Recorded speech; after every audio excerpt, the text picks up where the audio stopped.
ഒരിക്കലും തകരാത്തത് എന്ന് എല്ലാവരും കരുതിയ ഒരു ബന്ധം തകർന്നു തുടങ്ങുന്നതിനും കഴിഞ്ഞ ആഴ്ച ലോകം സാക്ഷിയായി. ഇരട്ട സഹോദരരെ പോലെ കഴിഞ്ഞിരുന്ന അമേരിക്കയും ഇസ്രായേലും തമ്മിലാണ് അകന്നു തുടങ്ങിയിരിക്കുന്നത്. ഇസ്രായേലിനെ അമേരിക്കയ്ക്ക് മടുത്തു തുടങ്ങിയിരിക്കുന്നു എന്നതാണ് കൂടുതൽ ശരി.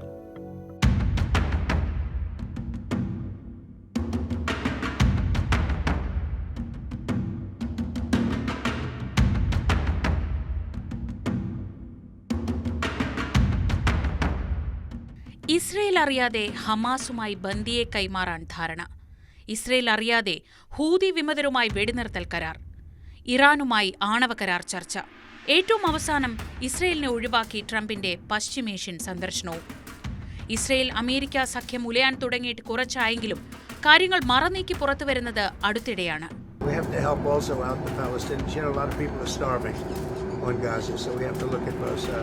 സുരക്ഷാ ഉപദേഷ്ടാവ് മൈക്ക് വാൾസിനെ പുറത്താക്കുന്നതാണ് തുടക്കം. ലെബനനിലെ സൈനിക നടപടി ഏകോപിപ്പിക്കുന്ന വാട്സ്ആപ്പ് ഗ്രൂപ്പിൽ അറ്റ്ലാന്റ മാസികയുടെ എഡിറ്ററെ അബദ്ധത്തിൽ ചേർത്ത് പുലിവാല് പിടിച്ച വാൾസ് പുറത്തുപോയത് അതിന്റെ പേരിലെന്നാണ് ആദ്യം കരുതിയത്. എന്നാൽ പിന്നീടാണ് ശരിക്കുള്ള കഥ പുറത്തു വന്നത്. ഇറാന്റെ ആണവ കേന്ദ്രങ്ങൾ ആക്രമിക്കാൻ പദ്ധതിയിടുന്ന ഇസ്രയേലിന് സകല പിന്തുണയും കൊടുത്തത്രേ മൈക്ക് വാൾസ്. ഇറാനുമായി ആണവ കരാറിനുള്ള ചർച്ച തുടങ്ങാനുള്ള ശ്രമത്തിലായിരുന്നു അപ്പോൾ ട്രംപ് സർക്കാർ. ആ സമയത്താണ് ട്രംപിന്റെ തന്നെ സുരക്ഷാ ഉപദേഷ്ടാവ് ഇറാനെതിരായ ആക്രമണത്തിന് കോപ്പുകൂട്ടിയത്. ഇസ്രയേലുമായി അമേരിക്കൻ സർക്കാരിലെ ഒരു ഉദ്യോഗസ്ഥൻ സ്വന്തം നിലയ്ക്ക് എങ്ങനെ കൂടിയാലോചന നടത്തിയെന്ന് അത്ഭുതപ്പെടരുത്. ഇതായിരുന്നു ഇതുവരെയുള്ള രീതി.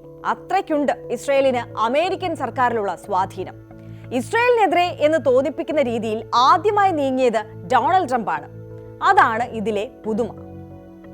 ഇറാനുമായി ആണവ ചർച്ച തുടങ്ങിയ ട്രംപ് മുൻ നിലപാടുകളിൽ നിന്ന് ഒരുപാട് മാറിയിരിക്കുന്നു. ആദ്യ ഭരണകാലത്ത് അമേരിക്കൻ സർക്കാർ മുൻപ് ഇറാനുമായി ഉണ്ടാക്കിയ ധാരണകളെല്ലാം റദ്ദാക്കിയ ആളാണ് ട്രംപ്. ഇപ്പോൾ ഇറാനുമായി പ്രസിഡന്റിന് സമാധാനം ഉണ്ടാക്കിയേ പറ്റൂ. 2 മാസത്തിനകം കരാറില്ലെങ്കിൽ വേറെ വഴി നോക്കാൻ അറിയാമെന്നൊക്കെ പറഞ്ഞാണ് ചർച്ച തുടങ്ങിയത്. ആ കാലാവധി കഴിഞ്ഞയാഴ്ച കഴിഞ്ഞു. അമേരിക്ക വിചാരിക്കുന്നത് പോലെയും കാര്യങ്ങൾ നടക്കില്ലെന്ന് പറഞ്ഞു ഇറാൻ. പക്ഷേ ട്രംപിനും അമേരിക്കയ്ക്കും അവരോട് കാലുഷ്യമൊന്നുമില്ല. ചർച്ച തുടരുന്നതിൽ സന്തോഷമുണ്ട് താനും. ഞെട്ടിപ്പോയത് ഇസ്രായേലാണ്. തങ്ങളെ ഇല്ലാതാക്കുമെന്ന് പ്രതിജ്ഞ ചെയ്തിരിക്കുന്ന ഒരു രാജ്യവുമായി ചർച്ച, അതും ഇസ്രായേലിനോട് പറയാതെ, അവരെ ഉൾപ്പെടുത്താതെ.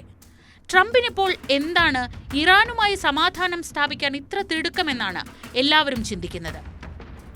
ട്രംപിന്റെ സമാധാന മോഹങ്ങൾ അവിടെയും തീരുന്നില്ല. സിറിയയിലെ ഹൂതി വിമതരുമായി വെടിനിർത്തൽ കരാറിലെത്തി അമേരിക്ക.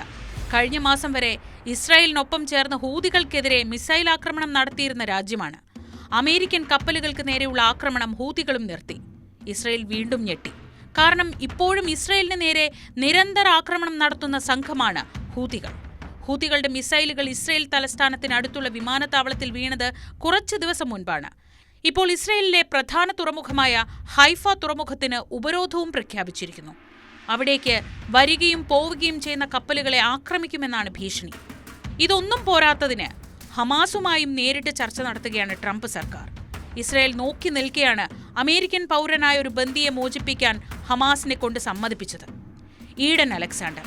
ഇനിയും 4 അമേരിക്കക്കാർ കൂടിയുണ്ട് ഹമാസിന്റെ കസ്റ്റഡിയിൽ. ഇസ്രയേലികൾ 58 പേരും. ഗാസ തവിടുപൊടിയാക്കാനുള്ള സൈനിക നീക്കം തുടരുകയാണ് ബെഞ്ചമിൻ നെതന്യാഹു. അപ്പോഴാണ് സ്വന്തം നിലയ്ക്ക് ഹമാസുമായി അമേരിക്ക ചർച്ച നടത്തുന്നത്. എന്ന് മാത്രമല്ല, ഹമാസിനെതിരെയുള്ള സൈനിക നടപടി നിർത്താൻ സമ്മർദ്ദം തുടങ്ങിക്കഴിഞ്ഞു അമേരിക്ക. വഴങ്ങാൻ നെതന്യാഹുവിന് ഉദ്ദേശമില്ല. ഡൊണാൾഡ് ട്രംപിന്റെ മധ്യേഷ്യൻ സന്ദർശനം നടക്കുന്നതിനിടെ ഗാസയിൽ ആക്രമണം രൂക്ഷമാക്കിയാണ് നെതന്യാഹു തിരിച്ചടിച്ചത്. ട്രംപ് ആകട്ടെ മധ്യേഷ്യൻ സന്ദർശനത്തിൽ ഇസ്രയേലിനെ ഒഴിവാക്കി. ഗൾഫ് രാജ്യങ്ങളുമായി സ്വന്തം നിലയ്ക്ക് ചർച്ച. അമേരിക്കയ്ക്ക് എന്ത് കിട്ടുമെന്നത് മാത്രമായിരുന്നു ചർച്ചകളിലെ അജണ്ട. ഇസ്രയേൽ താൽപര്യങ്ങൾ തീർത്തും അവഗണിച്ചുവെന്നാണ് റിപ്പോർട്ട്. എല്ലാവരുമായും നല്ല ബന്ധം ആഗ്രഹിക്കുന്ന ഉത്തരവാദിത്വമുള്ള വിശ്വപൗരനായി മാറുകയാണ് ട്രംപ്. തീരുവ യുദ്ധവും തൽക്കാലം നിർത്തിവച്ചിരിക്കുന്നു. എന്തുപറ്റി ഡൊണാൾഡ് ട്രംപിനെന്നാണ് എല്ലാവരും ചോദിക്കുന്നത്. ലോക സമാധാനത്തിലുള്ള നൊബേലാണോ ഇനി ട്രംപിന്റെ ലക്ഷ്യം? തള്ളിക്കളയാനാകില്ല.